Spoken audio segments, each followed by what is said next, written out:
कल हमने complex analysis का एनालिटिक रेगुलर होलोमॉर्फिक फंक्शन की डेफिनेशन पढ़ा था, ठीक है। जो कि एनालिटिक फंक्शन क्या होता है, एनालिटिक फंक्शन एक तो सिंगल वैल्यूड होना चाहिए और डिफरेंशिएबल होना चाहिए, ठीक है। तो डिफरेंशिएबल की डेफिनेशन दोबारा से देख लें, ये प्रीवियस चैप्टर में है डिफरेंशिएबल की डेफिनेशन। ये डिफरेंशिएबल होता है, ये देखें, W is equal to f of z be a single valued function, z not be any fixed point in domain। W जो होगा उसको कहेंगे कि उसका कोई डेरिवेटिव आ जाए z नॉट पे, अगर ये चीज एग्जिस्ट कर जाए, ये लिमिट, ये लिमिट है ना, ये बाय डेफिनेशन है डेरिवेटिव, जो आप डेरिवेटिव की डेफिनेशन पढ़ते हैं, ये डेल्टा वाली डेफिनेशन है, सेम वही है जो आपने कैलकुलस में पढ़ा हुआ है। तो अगर ये इस डेफिनेशन के थ्रू भी इसका डेरिवेटिव मिल रहा है आपको, तो आप कह सकते हैं कि फंक्शन डिफरेंशिएबल है। पॉइंट लिमिट तभी एग्जिस्ट करती है जब कोई फाइनाइट नंबर आ रहा होता है, ठीक है। जब अनडिफाइंड हो जाए या कुछ इस तरह से आ जाए ना इन्फिनिटी, तो फिर हम कहते हैं कि ये यहाँ पे लिमिट एग्जिस्ट नहीं कर रही, फिर वो वहां पे फंक्शन चेंज भी नहीं हो रहा होता, डेरिवेटिव नहीं एग्जिस्ट कर रहा होता।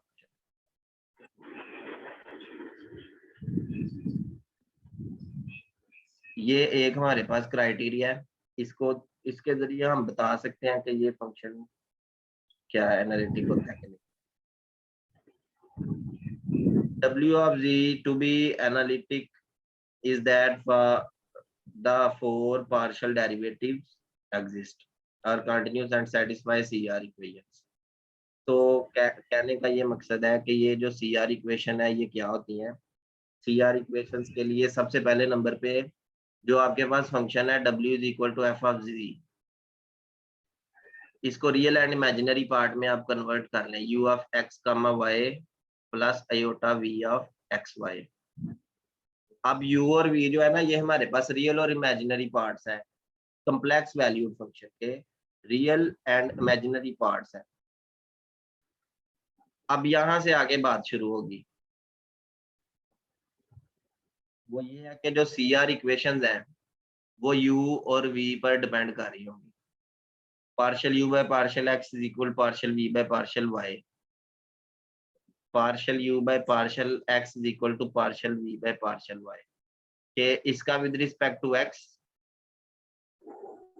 इसका derivative partial derivative with respect to y, ये दोनों सेम होने चाहिए, और partial v by partial x is equal minus partial u by partial y, इस तरह से, ठीक है। तो ये जो दो CR इक्वेशंस अगर सेटिस्फाई हो जाती हैं किसी फंक्शन पे, क्योंकि देखें u और v इस फंक्शन की वजह से आए हैं ना, तो हम इस फंक्शन की बात कर रहे हैं कि ये फंक्शन एनालिटिक होगा अगर ये CR इक्वेशन को सेटिस्फाई करे, ठीक है। तो यहाँ पे हम देख लेते हैं कुछ रिमार्क्स। ये रिमार्क्स जो है ना, ये कहना चाह रहा है अगर f ऑफ z एक नॉन कांस्टेंट, कांस्टेंट ना हो, कांस्टेंट के अलावा z पे डिपेंड कर रहा हो, ठीक है, रियल वैल्यूड फंक्शन हो। अब रियल वैल्यूड फंक्शन का मतलब है कि इसका इमेजिनरी पार्ट नहीं होगा, तो जब इमेजिनरी पार्ट होगा ही नहीं तो हम उस पे CR इक्वेशन अप्लाई कर ही नहीं सकते। तो जैसे ये देखें, जैसे उसने यहाँ पे लिखा हुआ है f ऑफ z जो है वो z मार्ट स्क्वायर है। अब देखें z मार्ट स्क्वायर का मतलब है कि इसमें z है, ये कांस्टेंट नहीं है, ये नॉन कांस्टेंट। अब हम देखते हैं कि ये रियल वैल्यूड है या कम्प्लेक्स वैल्यूड है, तो z की वैल्यू इसमें पुट कर देंगे x plus iota y magnitude और इसका स्क्वायर, तो ये आ जाएगा x square plus y square square root, ये मैग्नीट्यूड का फार्मूला हो गया और यहाँ पे आ गया स्क्वायर। जब इसको हम कैंसिल आउट करेंगे तो आपके पास आ जाएगा x square plus y square, और यहाँ पे प्लस आयोटा और जीरो, क्योंकि इसमें इमेजिनरी पार्ट है ही नहीं तो वो जीरो है। ये खत्म हो जाएगा। तो इसमें हमारे पास u की वैल्यू जो है वो x square plus y square है, जबकि v की वैल्यू जो है वो 0 है। तो आप देखें partial u by partial x अगर आप करते हैं तो 2x आता है, लेकिन जैसे ही आप partial v by partial y करते हैं तो वो 0 है। इसी तरह पार्शियल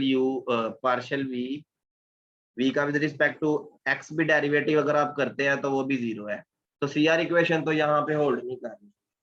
तो ये बात हम कह सकते हैं कि CR equation real valued function पे होल्ड नहीं करती। ठीक है, रियल वैल्यूड फंक्शन पे CR इक्वेशन होल्ड नहीं करती, पहला पॉइंट है। दूसरा पॉइंट क्या है, कांस्टेंट फंक्शन होगा तो CR इक्वेशंस होल्ड करेंगी। जैसे ये देखें, अगर f ऑफ z आपके पास कोई कांस्टेंट आ जाए, तो कांस्टेंट जो है अभी ये तो फिक्स है, तो इसको हम c प्लस 0 योटा कह सकते हैं। यहाँ पे u की वैल्यू आ गई कांस्टेंट, यहाँ पे v की वैल्यू आ गई 0, 0 भी कांस्टेंट है। तो partial u by partial x ये भी 0 है, कांस्टेंट का डेरिवेटिव 0 है। Partial u by partial y ये भी 0 है। Partial v by partial x ये भी 0 है, और partial v by partial y ये भी 0 है। तो सारी वैल्यूज 0 है, तो 0 इक्वल टू 0 होता है। ठीक है, तो यहाँ पे फिर CR इक्वेशंस होल्ड कर जाएंगी। तो इसका मतलब है कि कांस्टेंट फंक्शन पे CR इक्वेशंस होल्ड करती हैं, और रियल वैल्यूड फंक्शन के लिए CR इक्वेशंस होल्ड नहीं करती। और उसके बाद if w is equal to f of z bar, तो कहने का ये मकसद है कि ये z बार का फंक्शन है, and CR equations are not satisfied. ये तीसरा रिमार्क भी आपने नोट कर लें। अगली बात ये है कि अगर CR इक्वेशंस होल्ड कर रही हो तो यहाँ से हम क्या कह सकते हैं फंक्शन के बारे में।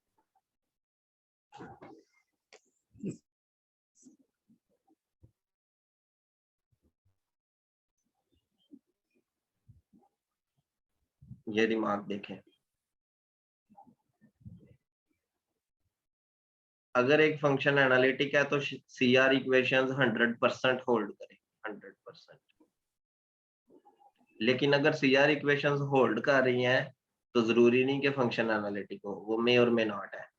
तो यहाँ से एक चीज है, एनालिटिक होगा तो CR इक्वेशंस जो है ना ये होल्ड करेगी 100%। लेकिन अगर CR इक्वेशंस होल्ड कर रही हो तो एनालिटिक होगा या नहीं, ये मे और मे नॉट है। ठीक है, ये यहाँ पे एक रिजल्ट है, इसको आपने याद रखना है।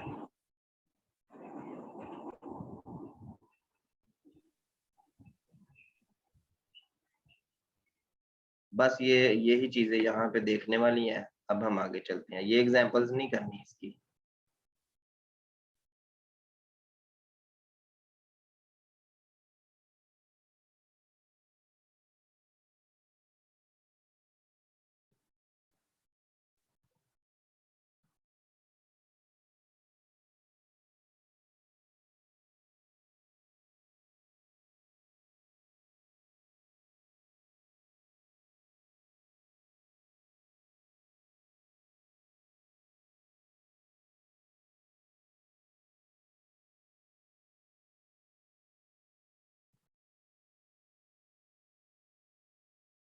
ये रिमार्क देखें,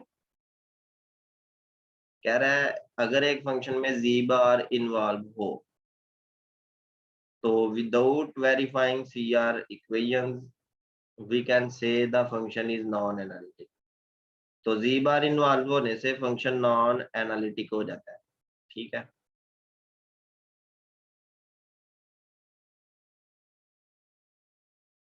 ये उसने एग्जांपल दी हुई है 16x प्लस 24 योटा y, जिसको हम 20z प्लस 4z बार में भी कन्वर्ट कर सकते हैं।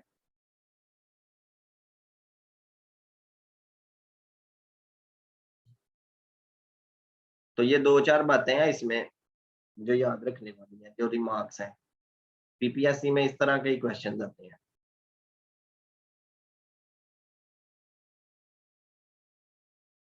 आगे हार्मोनिक फंक्शन है जिसको पोटेंशियल फंक्शन भी कहते हैं। इसकी डेफिनेशन आपने अच्छे तरीके से याद रखनी है कि कौन सा फंक्शन हार्मोनिक होगा।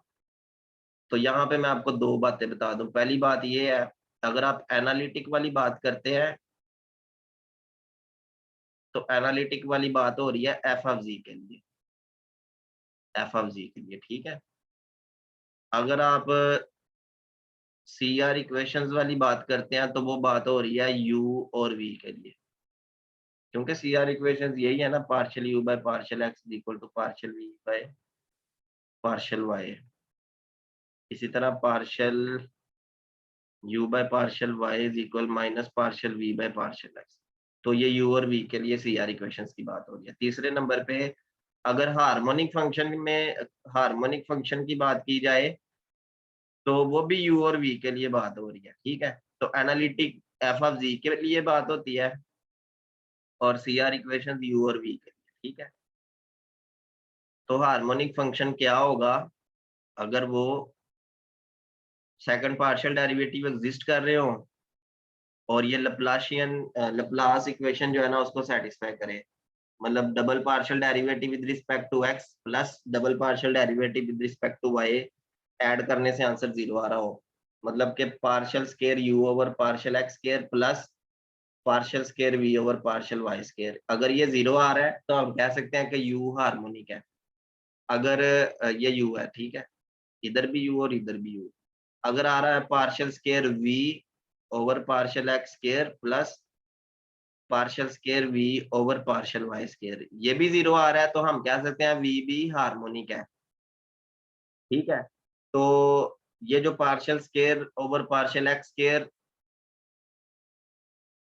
Plus partial square over partial y square, इसको हम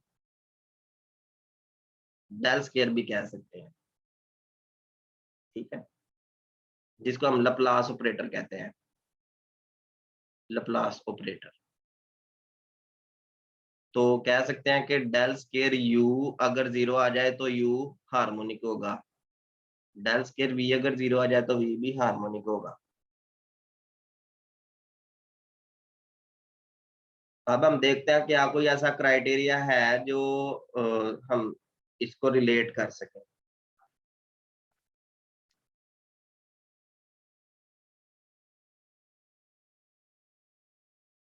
अब देखें, जो आपने फंक्शन की डेफिनेशन देखी थी वो था W is equal to F of G, और जो के इक्वल होता है U प्लस योटा V। तो ये U रियल पार्ट है, ये V इमेजिनरी पार्ट है। U और V को आपस में हम कहते हैं कोरस्पोंडिंग कॉन्जुगेट्स, कोरस्पोंडिंग कॉन्जुगेट्स मतलब के U V का कोरस्पोंडिंग कॉन्जुगेट है, V U का कोरस्पोंडिंग कॉन्जुगेट है, ठीक है।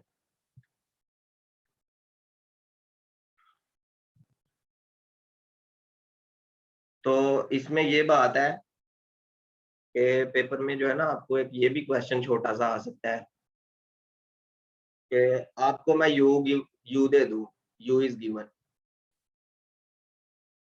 और मैं आपको कह दूं कि एफ ऑफ जी फाइंड करें, तो आप कैसे फाइंड करेंगे? यू गिवन है, आपने एफ ऑफ जी फाइंड करना है। तो फाइंड करने का जो तरीका है, एक तो ये पहला मेथड है ना एग्जांपल 1 में, एक इससे भी इजी मेथड है, वो थोड़ा सा आगे जाके आता है, मैं आपको उस मेथड से बताता हूँ। अभी हम आगे चलते हैं। हाँ, पेपर में अगर क्वेश्चन आ जाए कि चेक करें कोई फंक्शन हार्मोनिक है या नहीं, पहले नंबर पे ये आपने चेक करना है, तो वो हम कैसे चेक करें?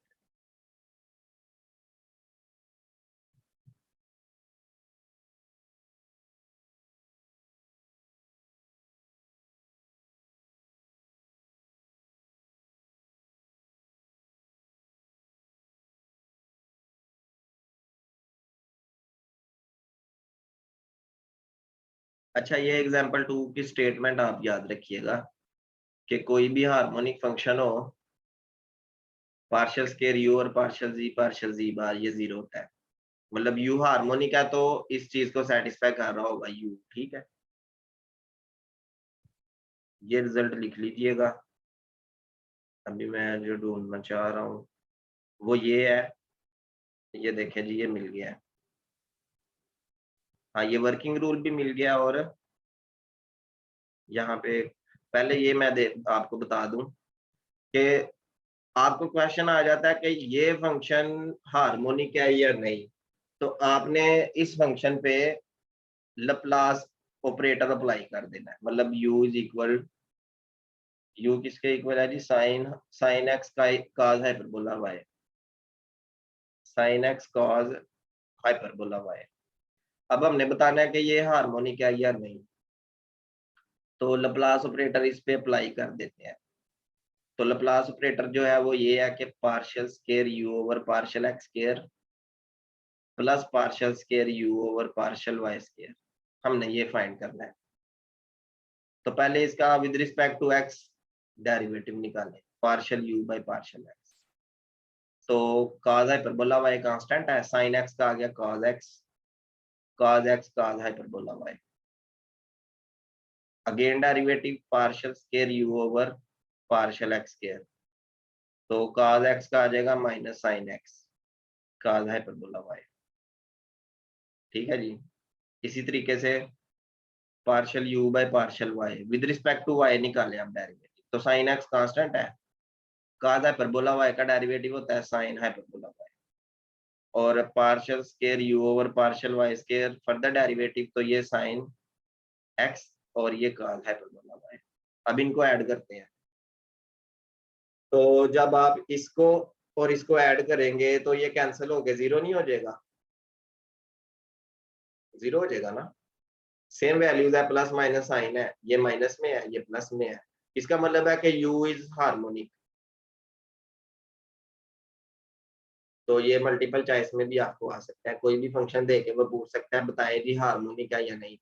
और हार्मोनिक फंक्शन का जो दूसरा क्राइटेरिया है मल्टीपल चॉइस में ये भी आ सकता है कि एक u इज हार्मोनिक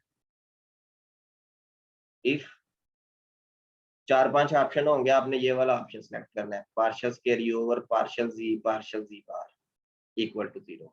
ये वाला ऑप्शन आपने सेलेक्ट करना है, ठीक है, क्योंकि ये क्राइटेरिया है, ये उन्होंने प्रूव भी किया हुआ है, ये प्रीवियस एग्जांपल में था। ये देखें, ये एग्जांपल है। हार्मोनिक कब होगा, जब इस चीज को सेटिस्फाई कर रहा होगा, ये क्वेश्चन आ सकता है। अब आपको कोरस्पॉन्डिंग कॉन्जुगेट फाइंड करने का मैं तरीका बताने लगा था कि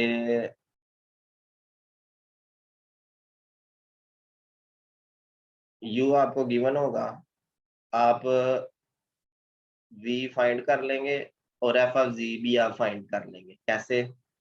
वर्किंग रूल देखें, u का with respect to x derivative निकालना है z0 पे, और u का with respect to y derivative निकालना है z0 पे। ये पहला स्टेप है। दूसरा स्टेप ये है कि f प्राइम ऑफ z को आपने इसके इक्वल लिख देना है, और तीसरा स्टेप ये है कि विद रिस्पेक्ट टू z इसको इंटीग्रेट कर लेना है। सही हो गया। अभी इसको हम अप्लाई भी करते हैं। कौन सा मेथड जी, कौन सा मेथड? वो तो अभी अभी जो मैंने आपको बताया है, मैंने ये बताया है कि आप कैसे बता सकते हैं कि कोई फंक्शन हार्मोनिक है या नहीं। वो लप्लास ऑपरेटर से आप बता सकते हैं। अगर ये जीरो आ जाए तब भी फंक्शन हार्मोनिक है। दूसरे नंबर पे ये है कि अगर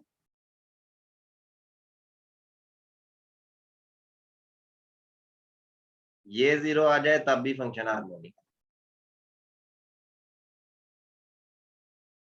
अच्छा, जो पहली बात है वो ये है कि अगर ये जीरो आएगा तो फंक्शन हार्मोनिक होगा। दूसरी बात ये है अगर फंक्शन हार्मोनिक होगा तब ये जीरो आएगा। इसको दोबारा से लिख देता हूँ, हार्मोनिक होगा तब ये जीरो आएगा। दूसरी बात ये है कि अगर ये जीरो आए तो अब हार्मोनिक होगा। ठीक है, अभी मैं दोबारा से आपको लिंक सेंड कर रहा हूँ, फिर फर्दर इसको करते हैं।